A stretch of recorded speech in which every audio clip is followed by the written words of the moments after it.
لبیک یا حسین لبیک یا حسین۔ یہ آیت آئی ہے استخارے میں آج کے عشرے کے آغاز کے لیے۔ اے نبی جہاد فرمائیے کفار سے اور منافقین سے، وَغْلُظْ عَلَيْهِمْ اور ان پر سختی کیجئے، کافروں پہ بھی سختی کیجئے، منافقوں پہ بھی سختی کیجئے۔ اب فلسفہ بتلایا کیوں واپس حملوں کو ان کی طرف پلٹانے کا، لڑنے کا، دفاعی جنگ کا حضور کو حکم کیوں ہے؟ اس لیے کہ یہ جہنمی ہیں اور برے ٹھکانے والے ہیں۔ سمجھ میں آ گئی کہ جو نبی سے لڑا ہے وہ یا کافر ہے یا منافق ہے، جو بھی کہلائے جہنمی ضرور ہے۔ ملاحظہ فرما لیا آپ نے؟ جو بھی نبی سے لڑا، یا میں جملہ پلٹ دوں، جس سے نبی لڑے ہیں وہ کافر ہے، وہ منافق ہے، وہ جہنمی ہے۔ حیران میں اس بات پہ ہوں کہ حضور نے تو تلوار اٹھائی نہیں، قرآن کہہ رہا ہے کہ لڑیے، قرآن کہہ رہا ہے جہاد کیجئے، حضور نے تو تلوار اٹھائی نہیں، حضور نے ایک کافر نہیں مارا، ایک منافق نہیں مارا۔ یہ قرآن کہتا ہے حکم ہے، آرڈر ہے، کمانڈمنٹ ہے۔ اور اصول الفقہ میں یہ لکھا ہے کہ جو حکم ہوتا ہے اللہ کی طرف سے اگر بغیر قرینے کے ہو تو وہ دال بر وجوب ہوتا ہے، واجب ہے نبی پر کہ وہ لڑیں، کافروں سے بھی منافقوں سے بھی۔ تو جو 86 جنگیں ہیں حضور تو اس میں لڑے نہیں ہیں، حضور تو خیمے میں رہے ہیں، تو یہ حکم کیسے پورا ہوگا؟ حکم عدولی تو کر نہیں سکتے، یہ نبی ہیں، کوئی مسلمان تو نہیں ہے اپنی مرضی کے مطابق حکم پہ عمل کرے یا حکم عدولی کرے۔ تو اب اس میں مجھے ایک آیت ملی، اس آیت نے مسئلہ حل کر دیا۔ سورہ نساء کی آیت نمبر 84 نے فَقَاتِلْ فِي سَبِيلِ اللَّهِ لَا تُكَلَّفُ إِلَّا نَفْسَكَ، اے میرے حبیب آپ لڑیں اللہ کے راستے میں، البتہ ہم آپ کو آپ کے نفس سے زیادہ تکلیف نہیں دیتے۔ یا نبی لڑے یا نبی کا نفس لڑے۔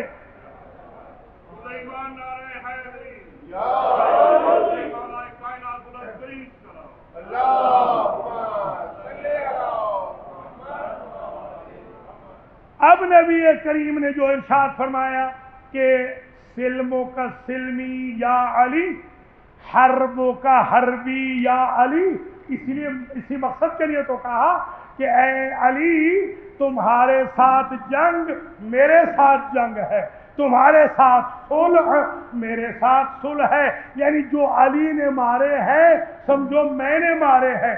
جب علی سے لڑنے والا نبی سے لڑنے والا ہے تو وہ گھر والا ہو یا باہر والا ہو، لعنت اللہ علیہ تو ہو سکتا ہے، رضی اللہ عنہ نہیں ہو سکتا۔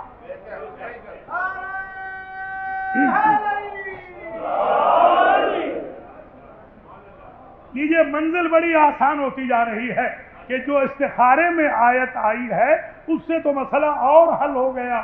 وَقَاتِلُوهُمْ حَتَّى، اس وقت تک لڑو، حَتَّى لَا تَكُونَ فِتْنَةٌ، جب فتنہ نہ رہے۔ فتنہ جب تک ہے تب تک لڑنا ہے مسلمانوں، یہ مسلمانوں کو حکم ہے۔ یا ایھا الذین آمنوا قاتلوا الذین یلونکم من الکفار، اسی سورہ توبہ کی آیت نمبر 123 میں اللہ نے ارشاد فرمایا کہ اے مسلمانوں، اے ایمان والو، قاتلوا الذین یلونکم، ان سے لڑو جو تم سے قریب ہیں۔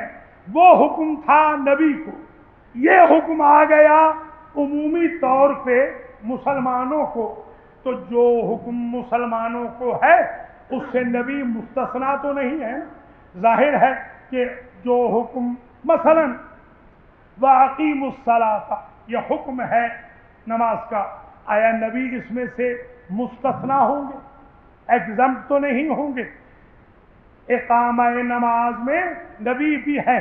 ایک بہت ہی برخوردار میرا بچہ پچھلے سال ملا مجھ سے کہنے لگا حضور نماز میرے لیے معاف ہے۔ میں نے کہا کیوں؟ کہا اس لیے کہ میں آزاداران حسین میں سے ہوں۔ میں نے کہا جب حسین کے لیے ہی معاف نہیں ہے، آزادار حسین کے لیے کیسے معاف ہو جائے گا؟ یہ سمجھنے کی کوشش کریں، ہمارے اسلام میں ایسے نہیں ہوتا ہے، وہ کیپٹلزم میں ہوتا ہے کہ عوام اور کچھ کرتی ہے، شاہ اور کچھ کرتا ہے۔ ہمارے ہاں جو لیڈر کرتا ہے وہی امت کرتی ہے، خواہ وہ رسول ہو یا امام۔ تو یہ بات طے ہو گئی کہ نبی کو بھی حکم ہے کہ آپ بھی لڑیں ان سے کہ جو آپ کے قریبی ہیں مگر ہے کافر۔ مسلمان بھی لڑیں، یعنی ایسے بھی ہوا جنگ میں کہ باپ بیٹے کے درمیان جنگ ہو گئی۔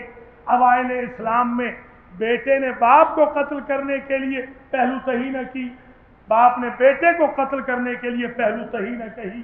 چچا اور بھتیجا آ گئے، ماموں اور بھانجا آ گئے، کیونکہ اصل نظر تھی قربتاً الی اللہ پہ، رشتہ داری پہ نظر نہ تھی، لہذا انہوں نے قتل کرنے میں دریغ نہ کیا۔ اب جملے کی قدر کریں، آج آغاز محرم میں ایک مسئلہ واضح ہو جائے، مسلمانوں تم پہ واجب ہے، ضروری ہے کہ قریبیوں سے لڑو جو مسلمان نہیں ہیں۔ تو بھیا اگر ابو طالب کافر ہوتے تو نبی کے لیے ابو طالب سے لڑنا واجب ہوتا، ان کی سرپرستی میں رہنا واجب نہ ہوتا۔ یہ اس بات کی دلیل ہے کہ اللہ عز و جل نے حکم دیا ہے لڑنے کا، جو قریبی ہیں ان کے ساتھ لڑنے کا حکم دیا جا رہا ہے۔ اب یہاں یہ بھی ملاحظہ فرماتے چلیں، مثلا فلسفہ یہ ہے اس قتال کا، ایک لفظ ہے جہاد، ایک لفظ ہے قتال، دونوں ذرا سمجھیے۔ قرآن میں جہاد کا بھی لفظ ہے، آج ہی کی آیت میں آ گیا جاہد الکفار والمنافقین، اور قاتل کا لفظ بھی آ گیا، قاتل، یہی ابھی لفظ آیا کہ یا ایھا الذین آمنوا قاتلوا الذین، قتال کا لفظ بھی آ گیا، فقاتل نبی کے لیے آ گئے، فقاتل فی سبیل اللہ۔ ایک لفظ ہے قتال، ایک لفظ ہے جہاد۔ جہاد کہتے ہیں کوشش کو، کہ آپ نے کوشش کرنی ہے، خواہ قتل ہو یا قتل نہ ہو، کوشش کرنا آپ کا فرض ہے۔ آپ قتل کر کے آ جائیں تو غازی ہیں، آپ خود راہ خدا میں قتل ہو جائیں تو شہید ہیں۔ دونوں صورتوں میں توجہ رہے، فلسفہ حکم جہاد سمجھیے گا، دونوں صورتوں میں آپ کو معافی مل گئی، شہید ہو کے بھی بخشے گئے، غازی ہو کے بھی بخشے گئے۔ کمال دیکھیے، ایکشن دیکھیے، دو ہے، جو واپس آیا ہے اسے 90% بخش دیتا اللہ، جو دنیا سے چلا گیا ہے اسے 100% بخش دیتا اللہ۔ کہتا نہیں، دونوں کو 100% بخش دیا ہے تاکہ دنیا میں یہ رواج رہے، انما الاعمال بالنیات، اعمال کا دار و مدار نیتوں پہ ہوتا ہے، عمل نہ بھی ہو، یہ جو گئے ہیں جان کی کافی ہے، اسی جانے کے عوض ہم نے معاف کر دی۔ تو جو لوگ شہید ہو گئے وہ بھی معاف ہو گئے، جو لوگ غازی بن گئے وہ بھی معاف ہو گئے۔ خوش قسمت ہیں وہ لوگ جو شہید ہو کے معاف ہو جائیں۔ پہلا قطرہ خون کا جب زمین پہ آتا ہے تو گواہی دیتا ہے کہ شہید بخشا گیا، اور شہید خود ہی نہیں بخشا جاتا، وہ رشتہ داروں کو بھی بخشوانے کا قیامت کے دن حق رکھتا ہے، وہ دوستوں کو بھی بخشوانے کا حق رکھتا ہے۔ جب عام شہید رشتہ دار بخشوا سکتا ہے تو شہید اعظم اپنے نانا کی امت نہیں بخشوا سکتا۔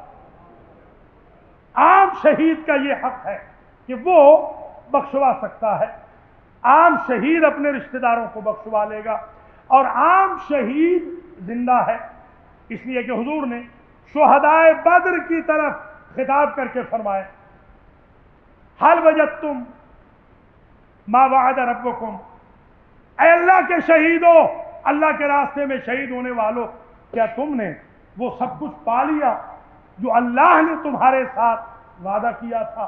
قالوا وجدنا ما وعدنا ربنا، اللہ کے رسول ہم نے وہ کچھ پا لیا جو ہمارے رب نے ہم سے وعدہ کیا تھا۔ شہید ہے، نبی سے بول رہا ہے، شہید ہے، بتا رہا ہے۔ تو جب شہید سوال کا جواب دے سکتا ہے تو کیا معصوم کی قبر پہ اگر کہا جائے اشہد انک تری مقامی وتسمع کلامی وترد سلامی، میں گواہی دیتا ہوں اے میرے معصوم، آپ مجھے دیکھ بھی رہے ہیں، آپ میرے کلام کو سن بھی رہے ہیں، آپ میرے سلام کا جواب بھی دے رہے ہیں۔ جب عام شہید جواب دے سکتا ہے تو معصوم شہید جواب کیسے نہیں دے سکتا؟ عقائد کی بھی اصلاح ہونی چاہیے، یہیں سے پتہ بھی چلنا چاہیے کہ ہم جس انسٹیٹیوٹ سے تعلق رکھتے ہیں اس کا مقام کیا ہے۔ تو آپ نے یہاں یہ سمجھ لیا کہ جہاد میں جانے والے دونوں کو اللہ معاف کر دیتا ہے، اس لیے حکم ہوا ہے کہ قتال میں جاؤ۔ اب جہاد میں قتال میں فرق یہ ہے، جہاد ہے کوشش، آپ اسٹرگل کریں، خواہ آپ قتل ہوں یا قتل نہ کریں، بغیر قتل کیے بھی آ جائیں تب بھی آپ مجاہد اگر ہیں تو غازی کہلائیں گے، مگر نیت صاف ہونی چاہیے، میدان سے بھاگے نہیں، اس لیے کہ میدان سے بھاگ گئے تو سورہ توبہ لعنت اللہ علیہم میں شمار کرتے ہیں، بلکہ سورہ توبہ نے انہیں رجس کہا جو جنگ تبوک سے بھاگ آئے تھے۔ تو جب جنگ تبوک سے بھاگنے والے رجس بن جاتے ہیں تو جنگ احد سے بھاگنے والے رحمت اللہ علیہم تو نہیں بنے گے۔ اگر آپ ناراض ہو رہے ہیں اس ٹاپک سے تو میں قبر کا موضوع پڑھ دیتا ہوں، قبر اور برزخ کا مجھے بہت اچھا ہے۔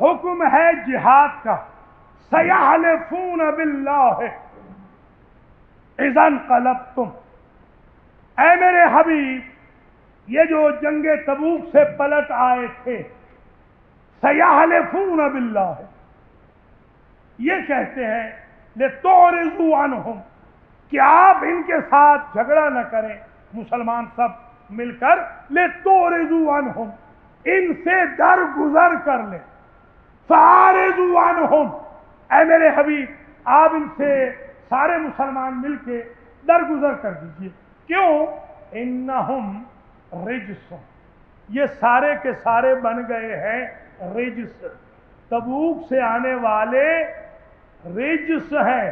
ایک شے ہوتی ہے نجس، ایک ہوتی ہے نجس العین، نجس وہ ہے جسے پاک کیا جا سکے، نجس العین وہ ہے جسے پاک نہ کیا جا سکے۔ جو جنگ تبوک سے بھاگ آئے ہیں میرے حبیب یہ رجس العین ہیں، انہیں 70 سمندر بھی توبہ کے پاک نہیں کر سکتے، اس لیے کہ یہ رجس العین ہے۔ نجس العین وہ ہوتا ہے جو اس سے ٹچ ہوتا جائے وہ نجس ہوتا جاتا ہے، جو فراریوں کے ساتھ ملتا جائے گا وہ نجس ہوتا جائے گا، نہ وہ پاک ہوں گے نہ یہ پاک ہوں گے۔ نعرہ لگاتے جائیں، نہیں تو پھر میں خود شاباش کوئی سیکھے نعرہ لگانا۔ تو آپ ذرا ملازم فرماتے چلے سیحلفون باللہ، یہ حکم جہاد پہ گفتگو آج رک رہی ہے۔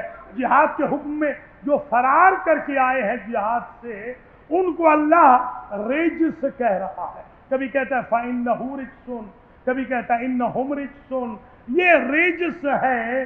تو ایک بات تو طے ہو گئی، جو فرار کرے ایک کرائٹیریا ہو گیا، وہ تو ہے رجس، اور جو ڈٹ کے لڑے وہ یا شہید ہے اگر مر جائے یا غازی ہے اگر بچ جائے، یعنی جو قرار پکڑے وہ پاک ہے، جو فرار کرے وہ نجس ہے۔ کوئی سمجھ میں آ رہی ہے بات؟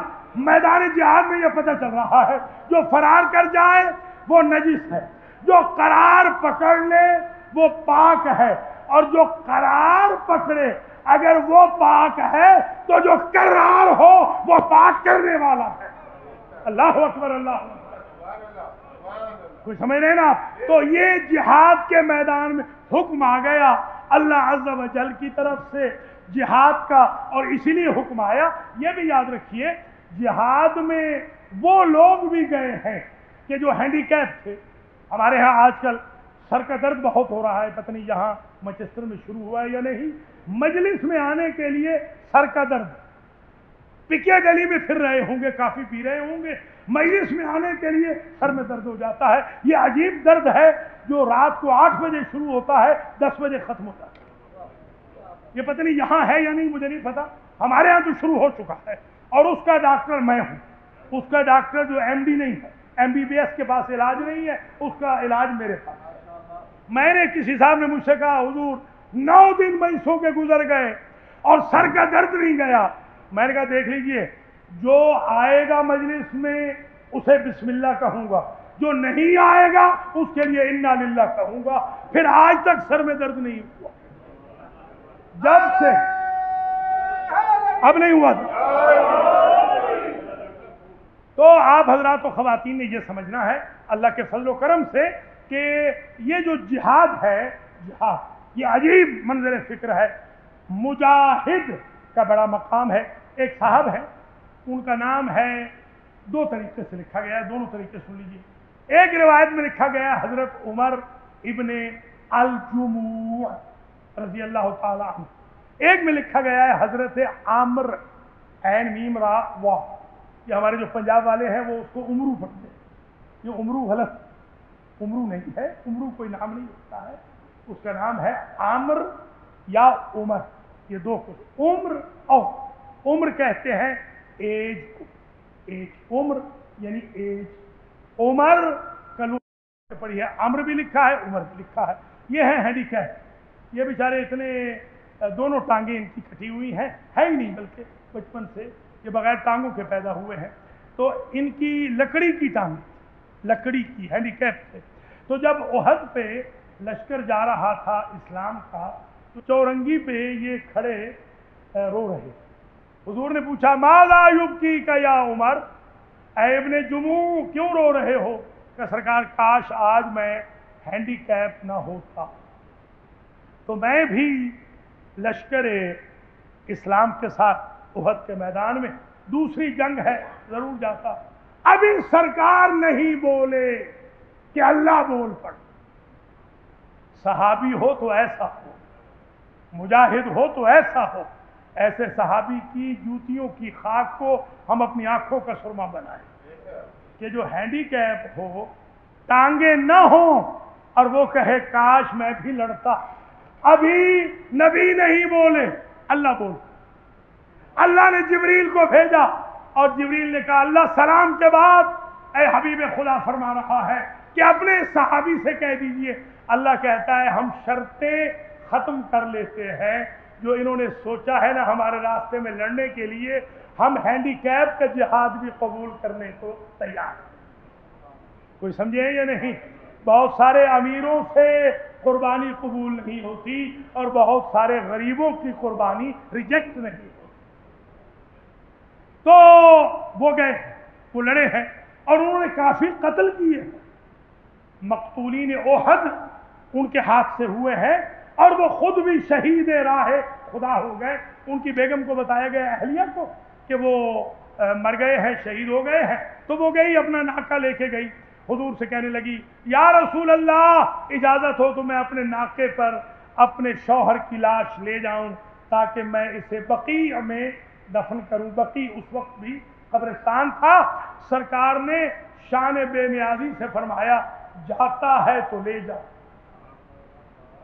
صحابی ہے، شہید ہو گیا ہے، روح نکل گئی ہے، لاشا تڑپتے تڑپتے دم توڑ گیا ہے، میدان احد میں لاشا پڑا ہوا ہے، بیگم آئی ہے اور ناکہ لے کر آئی ہے، لاشا وہاں پڑا ہے مگر لاشا اٹھتا نہیں ہے، لاشا اٹھتا نہیں ہے، بمشکل لاشے کو ناکے پہ رکھا، ناکہ اٹھتا نہیں ہے۔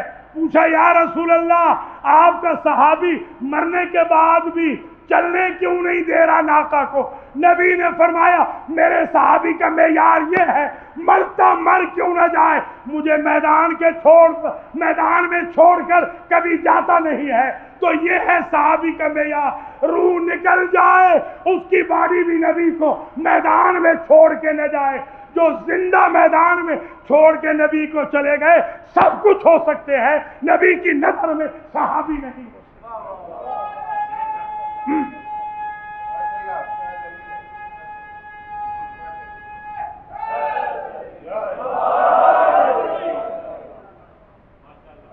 اب یہ تمہیدیں استوار ہو گئیں اور اب آپ کے اذہان عالیہ وہاں تک پہنچ گئے جہاں میں پہنچانا چاہ رہا ہوں۔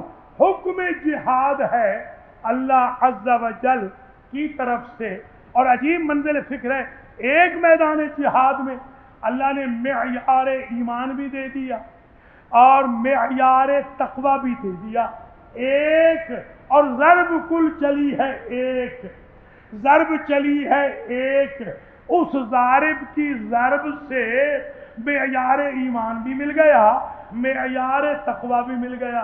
کیسے؟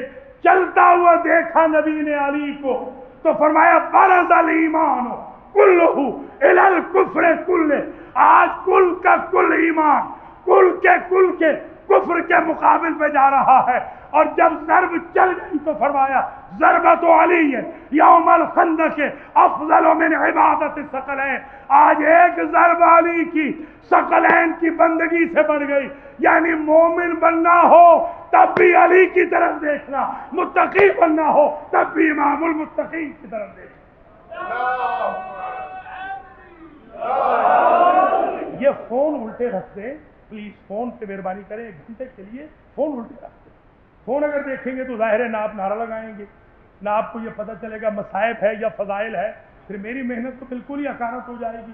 فون پلیز الٹے رکھ دیں، تھوڑا سا ٹائم امام حسین کو دیں، یہ فون کے لیے۔ ہاں اگر کلپ بنانا ہے بنا دیجیے بے شک، نہیں تو فون الٹے رکھ دیجیے، یہ ایک گھنٹہ مجھے دے دیجیے تاکہ میں آپ کی خدمت میں وہ محنت سنا سکوں جو میں سال بھر سے کر کے آیا۔ بڑی مشکل سے میں آتا ہوں، مجھے آنے نہیں دیتے امریکہ والے، بڑی مشکل سے یہ کاظمی سادات کی مجبوری سے آ رہا ہوں، تو ایسے نہ ہو کہ پھر میں آنا بند ہی کر دوں۔ بالکل اس طرح اگر آپ سنیں گے تو پھر میں آنا بند کر دوں گا۔ ایسی تقریر میں نے کبھی نہیں کی۔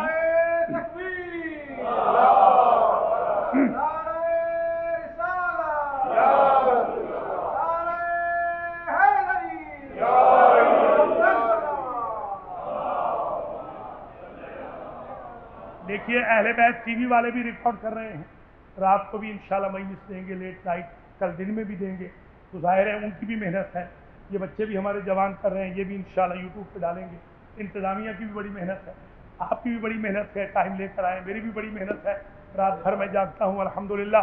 تو اب آئیے میں آپ کی خدمات عالیہ میں ذرا ایکسٹرا آرڈینری جو لیول ہے، جو اسٹینڈرڈ ہے میرے انداز خطابت کا، میں اس کے ساتھ بالکل اجتہادی انداز میں لے کے چلنا چاہتا ہوں اللہ کے فضل و کرم سے، کہ عشرہ ختم ہو تو مانچسٹر کے اندر پتہ چلے کہ امام حسین علیہ السلام کی یاد میں کسی غلام حسین نے عشرہ پڑھا ہے اور غلامان حسین اور کنیزان زینب نے عشرہ سنا۔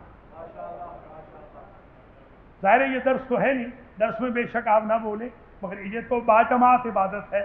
باجماعت عبادت میں تھوڑا سا امام جماعت نماز میں بولتے ہیں اور باقی سب امام جماعت اور مل کر سارا کا سارا مجموعہ بولتا ہے۔ اس میں کچھ میں بولوں گا اور کچھ آپ نے بولنا ہے کہ عبادت میں آپ شریک ہو سکیں۔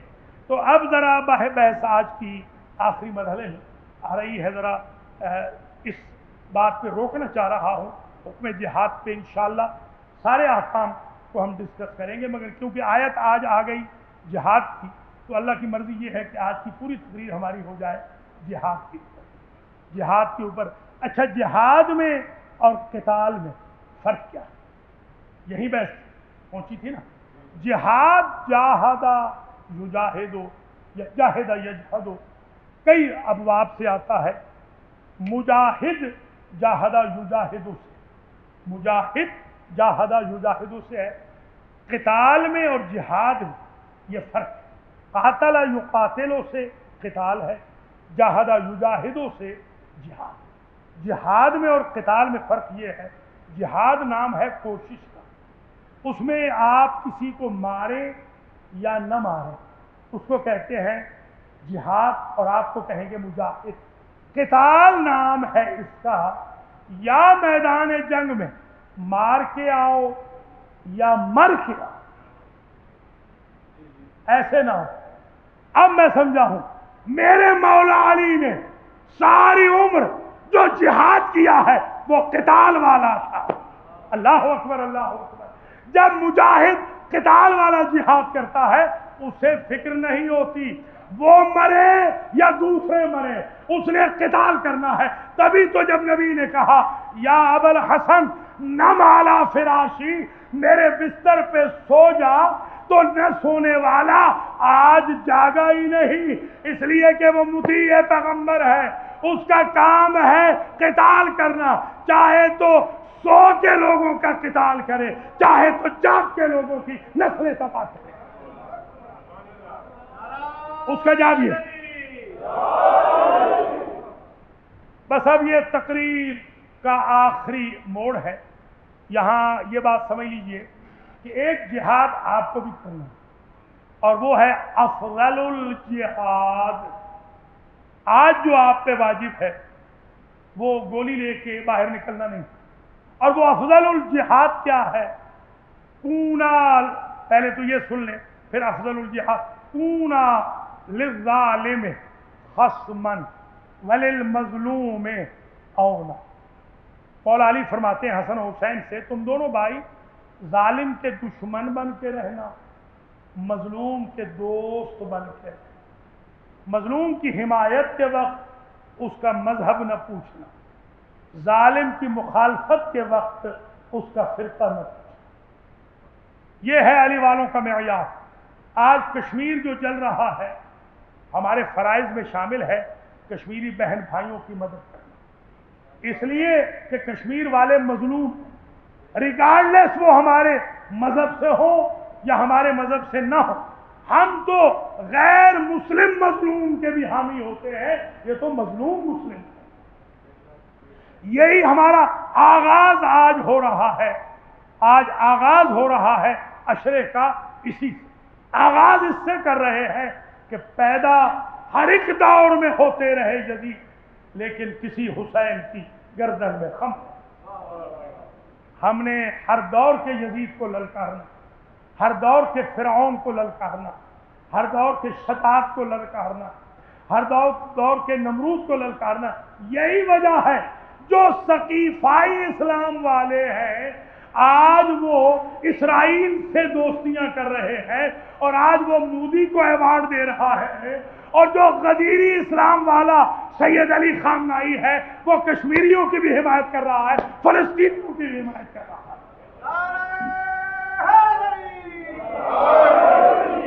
آج میڈیا کو لکھنا چاہیے دو قسم کے مسلمان ہیں دنیا میں، یا سقیفائی مسلمان ہیں یا غدیری مسلمان ہیں۔ سقیفائی مسلمانوں نے جیسے بند کمرے میں خلیفہ بنایا تھا ویسے بند کمروں میں پیچ اپ کرتے ہیں، اور غدیر والے مسلمانوں کے خلیفہ کا اعلان جیسے کھلے میدان میں ہوا تھا، وہ مظلوم کی حمایت بھی ظالم کی مخالفت بھی کھلے میدان میں کرتے ہیں، بند کمروں میں قراردادیں پیش نہیں کرتے۔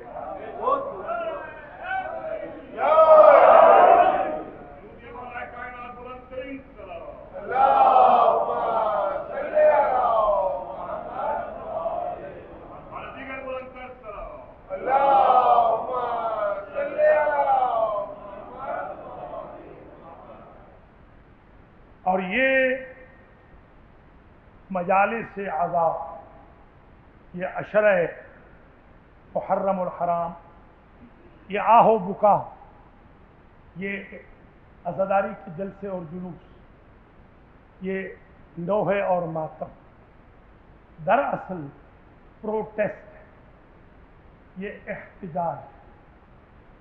یزیدان وقت کے خلاف بھی، اس لیے کہ اگر امام حسین علیہ السلام کا قیام صرف 61 ہجری والے یزید کے خلاف ہوتا، ہمیں ضرورت نہیں تھی آج جلوس نکالنے، آج ماتم کرنے کی، کیونکہ امام حسین کا قیام ہر دور کے یزید کے خلاف۔ لہذا آج ہم گلیوں میں نکل کر یہی بتاتے ہیں کہ جو بھی یزید آئے گا وقت کا حسینی اس سے ٹکرائے، اور خوش قسمت ہو علی کے شیعوں، بی بی فاطمہ کی دعا کا نتیجہ۔ بی بی فاطمہ نے اللہ سے کل 2 مانگے ہیں، جو ایک عباس، ایک آزاد۔ کتنے خوش قسمت ہے کہ آپ کو بی بی پاک نے اللہ سے مانگا ہے، یا ام البنین کا بیٹا مانگا ہے، یا آپ کو مانگا، اور 2 ہی رومال تھے فاطمہ جو امام حسین کے پاس تھے کربلا میں، ظاہراً 2 ہی رومال، ایک رومال حر کی پیشانی پہ باندھا اس لیے کہ فرق پھٹ گیا تھا حر، اور دوسرا لے کر قاضی کی آنکھ کو صاف۔ گویا رومال فاطمہ کی قیمت یہ ہے کہ انسان حر ہو، توبہ کی کشتی پہ سوار ہو کر آئے، امام حسین پا برکاب ہو کر جہاد کرے، قتال کرے، اپنی قربانی بھی دے، اپنے بھائی اور اپنے بیٹے کی قربانی بھی دے، اور فرق پھٹ جائے تو تب ملتا ہے رومال فاطمہ۔ یا قاضی ہو، ابو الفضل ہو، سقائے سکینہ ہو، حجاب زینب ہو، علمدار کربلا ہو، دعائے فاطمہ کا نتیجہ ہو،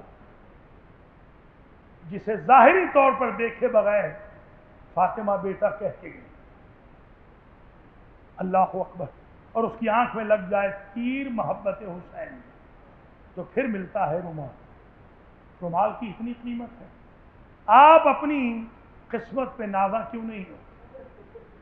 جو رومال اتنا مہنگا ہے کہ یا حر کو ملتا ہے یا ابو الفضل کو ملتا ہے، آپ 2 آنسو بہاتے ہیں، وہ ماں آ جاتی رومال لے کر حسین کی اور کہتی ہے اے میرے بیٹے کے عزادات، یہ موتی میرے رومال میں دے۔ سبحان اللہ، سبحان اللہ، کیا مقام ہے۔ میں تو یہاں تک سمجھتا ہوں، آج پہلی مجلس ہے، یہ ذہن میں رکھ لیجئے کہ میں یہاں تک اس بات کو سمجھتا ہوں کہ مرہم بنتے ہیں یہ آنسو سیدہ کے زخموں کا، یہ آنسو جو آپ بہاتے ہیں سیدہ کے زخموں کا مرہم ہے۔ دلیل یہ ہے، میرے استاد تھے آیت اللہ وجدانی فخر، وہ درس میں آئے، انہوں نے شکوہ کیا کہ اے میرے شاگردوں، تم نے شب جمعہ میں مجالس حسین نہیں کی حوضہ میں؟ بی بی پاک آئی تھی اور ہاتھ اپنا پہلو پہ رکھا ہوا، میں نے پوچھا تھا کہ ابھی آپ کا زخم ٹھیک نہیں ہوا؟ تو کہتی تھی جب تمہارے شاگرد مجلس نہیں کرتے اور آنسو میرے غریب کے حق میں مجھ تک نہیں پہنچتے، میرا زخم پھر تازہ ہو جاتا ہے، اور جب آنسو پہنچ جاتے ہیں زخم مندمل ہو جاتا ہے۔ انہوں نے فرمایا ان خوش قسمت افراد میں بھی ہوں، ایک مجلس میں نے بھی پڑھی تھی۔ اگلے ہفتے استاد آئے، استاد نے کہا کل شب کو بی بی پاک آئی تھی اور ہاتھ پہلو سے ہٹایا ہوا، اور کہتی تھی وجدانی، تمہارے شاگردوں کی مجلسوں سے جو آنسو بہے وہ آنسو میرے پہلو کا مرہم بنے۔ آپ ذرا دیکھیں، سادات کرام کی تو وہ ماں ہے، مگر جو غیر سادات بھی اپنے آنسو بہاتے ہیں وہ کتنے پاک ہو جاتے ہیں کہ حسین کی ماں کے زخموں کا مرہم بن جاتا ہے۔ اللہ اکبر۔ یا آپ کسی کو بلڈ دے دیں نا، کسی مریض کو، ساری زندگی وہ آپ کا ممنون رہتا ہے، کیوں؟ اس لیے کہ آپ کی وجہ سے اس کو شفا ملی۔ فاطمہ قیامت کے دن آپ کی ممنون ہوگی، اس لیے کہ ان آنسوؤں کی وجہ سے فاطمہ کو قبر میں شفا ملتی۔ اللہ اکبر۔ بس میرے عزیزوں ایک جملہ اور سن لیجیے، آیت اللہ العظمیٰ بروجردی، یہ بہت بڑے مرجع اعظم گزرے ہیں، انہوں نے ایک مرتبہ فرمایا آئے اور نچلی سیڑھی پر شاگردوں سے کہتے رونے لگے، دیر تک روتے رہے۔ کہا مجھ سے پوچھو گے نہیں میرے شاگردوں کہ میں نچلی سیڑھی پر بیٹھ کے رو کیوں رہا؟ کہا استاد بتائیے۔ تو درس خارج کے شاگردوں کے استفسار پر مرجع اعظم نے بتایا کل رات کو میں نے خواب دیکھا تھا جیسے محشر برپا ہو گیا، اور میں نے دیکھا کہ ایک دروازہ ہے جس پہ لکھا ہوا ہے امام جعفر صادق کی فقہ پر چلنے والے جو فقیہ تھے وہ فقیہ اس دروازے سے گزرے۔ تو میں بھی اسی دروازے پہ چلا گیا، میں نے دیکھا ابھی شیخ مفید کی باری نہیں آئی۔ بڑا میں حیران ہوا کہ میری باری کب آئے گی۔ اتنے میں نے ایک سامنے دروازہ دیکھا، جس دروازے میں سے ہزاروں لوگ بغیر روک ٹوک کے جلدی جلدی گزرتے ہیں۔ میں جو ادھر پلٹ کے گیا تو لکھا ہوا تھا ہاذا باب الحسین، اور نیچے لکھا تھا یہ ان کا دروازہ ہے کہ جو حسین کے غم میں کوئی انویسٹمنٹ کرتے ہو، یا ذاکر ہو یا عزادار ہو یا نیاز بنائی ہو۔ کہا اس وقت سے میں نے طے کیا جب تک زندہ رہوں گا پہلے حسین غریب کی مجلس پڑھوں گا اور بعد میں درس خارج پڑھاؤں گا۔ اب آپ کو اندازہ ہوا کہ کیا درجہ ہے مجلس حسین کا۔ میں نے جمعہ کے خطبہ میں عرض کیا تھا، میرے ایک دوست تھے آیت اللہ کوثری، انہوں نے یہ واقعہ سنایا کہ میں امام خمینی کے حسینیہ میں ان کی خدمت میں عاشور کی مجلس پڑھنے جا رہا تھا کہ چھوٹے چھوٹے بچے ملے۔ انہوں نے مجھ سے پوچھا کہ امیروں کی مجلسیں پڑھتے ہو، کبھی غریبوں کی مجلس بھی پڑھی ہے؟ تو میں نے کہا میری جان قربان ہو حسین ابن علی پر، تم ارینج کرو میں پڑھتا ہوں۔ واپسی پر میں نے مجلس پڑھی، مختصر ترین مجلس، 2 جملے فضائل کے پڑھے ہوں گے، ایک شعر پڑھا، 2 مصیبت کے ذکر، 5-7 منٹ میں مجلس ختم ہو گئی۔ بچوں نے نیاز کے طور پہ مجھے چائے دی، چائے ٹھنڈی تھی میں نے رکھ دی، میں چلا گیا قم۔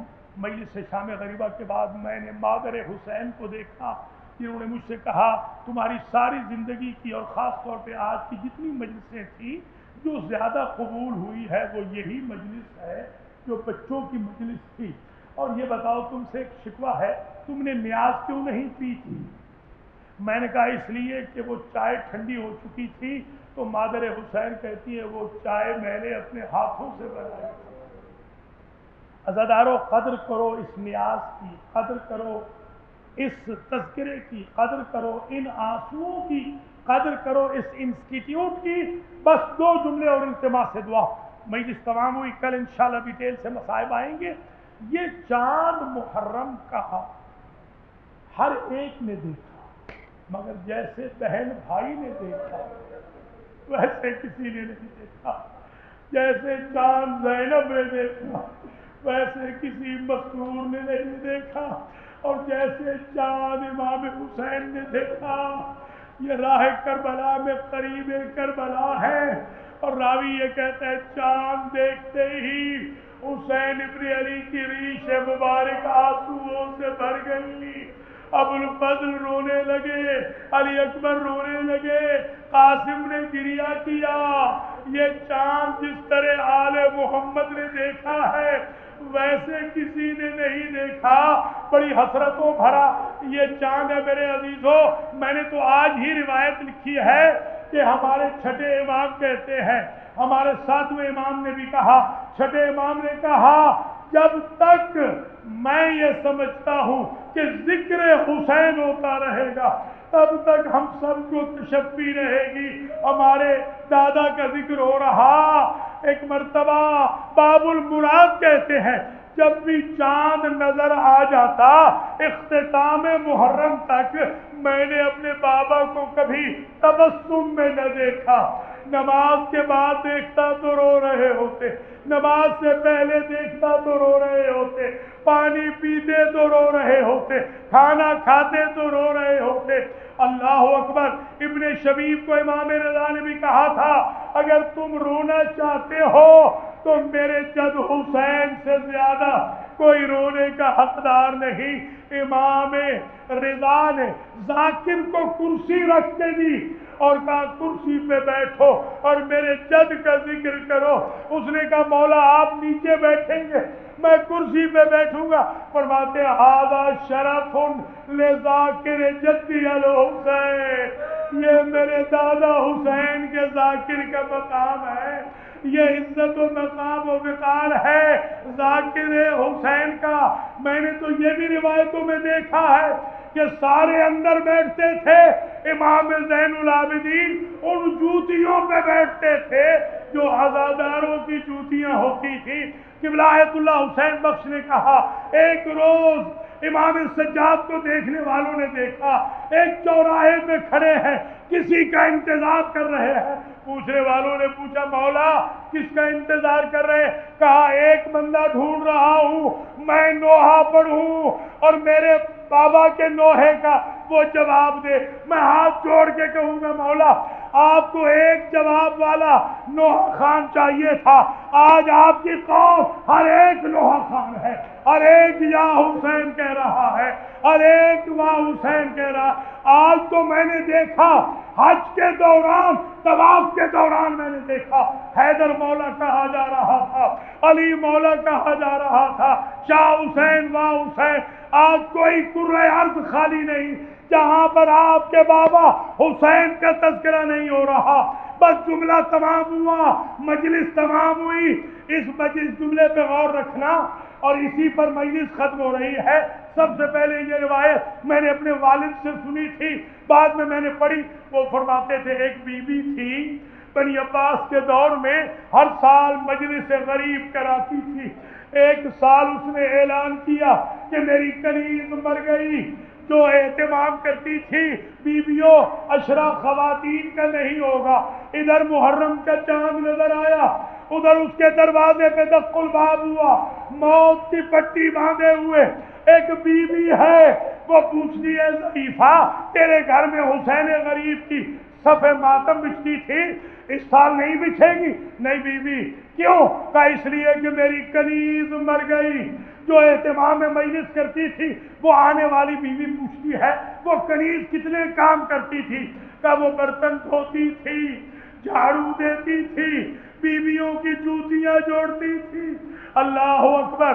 آنے والی کہتی ہے اگر یہ کام میں کر دوں تو پھر مجلس کراؤ گی؟ 10 دن برابر مجلس ہوتی رہی، برتن بھی صاف ہوتے رہے، نیاز بھی پکتی رہی، جوتیاں بھی جڑتی رہی اور جھاڑو بھی دیا جاتا رہا. 10 دن کے بعد اس بی بی نے کہا ضعیفہ اب مجھے جانے دے، مجھے بہت دور جانا ہے. ضعیفہ نے ہاتھ جوڑ کے کہا بی بی تو نے تو یہ بھی نہ بتایا اس غریب سے تیرا تعلق کیا ہے، اور تو نے تو ہمارے گھر سے نیاز بھی نہ چکھی. یہ تھوڑا سا ہدیہ میں نے اکٹھا کیا ہے، رومال میں رکھا. ہدیہ دیکھ کر کربلا کا رخ پھیر کے کہا بی بی ماں اپنے بچوں کی خدمت کے لیے ہدیے نہیں لیتی. السلام علیک یا ابا عبداللہ. لبیک یا حسین، لبیک یا حسین.